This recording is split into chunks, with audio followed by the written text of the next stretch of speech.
Picture yourself alone, at night, with no fire, no walls, and no weapon stronger than a sharpened stick. Somewhere in the dark, something is watching you. It's bigger than you. It's faster than you. And it has already decided you might be dinner. This isn't a horror movie. This was ordinary life for your ancestors. For most of human history, you weren't at the top of the food chain. You were prey. Modern life makes it easy to forget this. You lock a door and feel safe. You walk down a street without scanning the tree line for movement.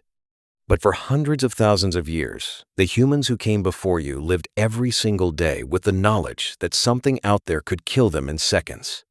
And some of those somethings were almost impossible to imagine surviving. Start with a short-faced bear. It roamed North America until roughly 11,000 years ago, and it was enormous. Standing on its hind legs, it could reach heights of over 11 feet. Its legs were longer than modern bears, built for speed, not just strength. Paleontologist Blair Van Valkenburg, who has spent decades studying ancient predators at UCLA, has described how animals like this operated at the very edge of what's biologically possible for a land predator.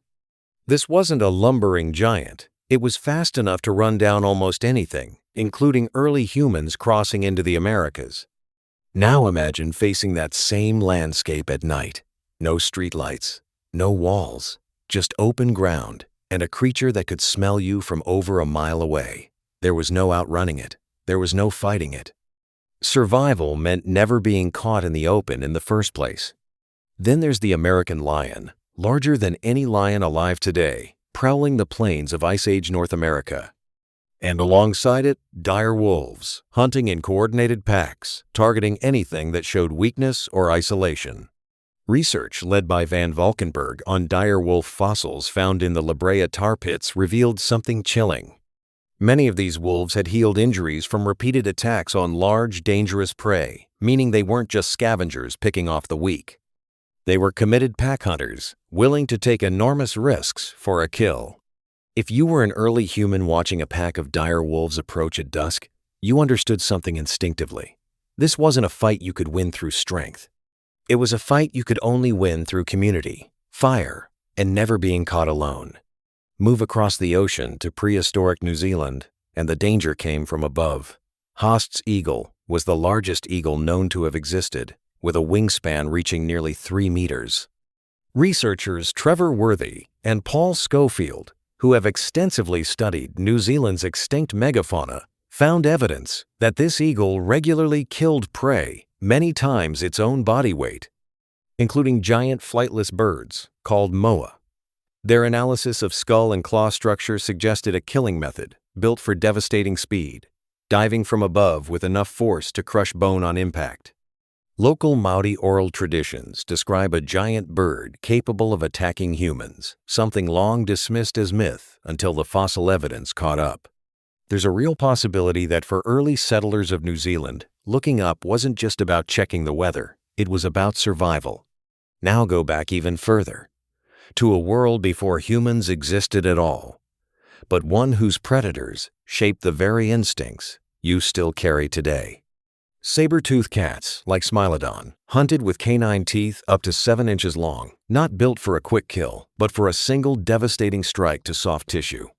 These weren't ambush predators relying on speed alone. They were built for raw, overwhelming power. Here's the strange part. You never met a Smilodon. Your ancestors barely overlapped with them in some regions, and even then, only distantly. But the fear response wired into your brain today, the instant flinch at a sudden shadow, the way your heart rate spikes when something moves unexpectedly in your peripheral vision. Some researchers argue that response was shaped over millions of years by predators exactly like this. Anthropologist and paleoanthropologist Curtis Marian, who studies early human survival strategies at Arizona State University, has argued that predation pressure was one of the most powerful forces driving human cooperation, tool use, and even the development of language. Humans didn't become intelligent in spite of predators. In many ways, they became intelligent because of them. Think about what that means. Every time you feel a chill walking through a dark parking garage, every time your body reacts to a rustling sound before your conscious mind even processes it, you're running software, that was written by creatures far more dangerous than anything most people will ever encounter. That reaction isn't irrational. It kept your ancestors alive long enough to have you.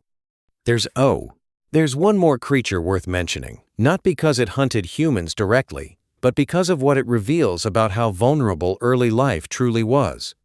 Titanoboa, a snake stretching over 40 feet long, slithered through prehistoric swamps millions of years before humans existed.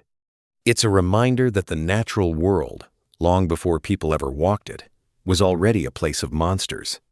The line between predator and prey has always been thin, and for most of the planet's history, humans were nowhere near the top of it. So why does any of this matter now? Because you are, quite literally, built from survivors. Every single ancestor in your lineage, going back hundreds of thousands of years, managed to avoid becoming a meal for something faster, stronger, or more dangerous than they were. Not once. Not occasionally. Every single time, for generation after generation, without exception. That's not luck. That's the result of an extraordinary set of adaptations. Group living, shared vigilance, fire, communication, the instinct to freeze, to scan, to trust a gut feeling that something is wrong before you can explain why. These weren't just cultural habits. They were survival technology, refined over an almost unimaginable span of time, in direct response to creatures that could and did kill without hesitation. You don't face short-faced bears or Haast seagulls anymore. Most people alive today will never encounter a predator capable of ending their life in seconds. But the wiring is still there, quietly running in the background, shaped by a world where danger could come from the ground, the water, or the sky at any moment without warning.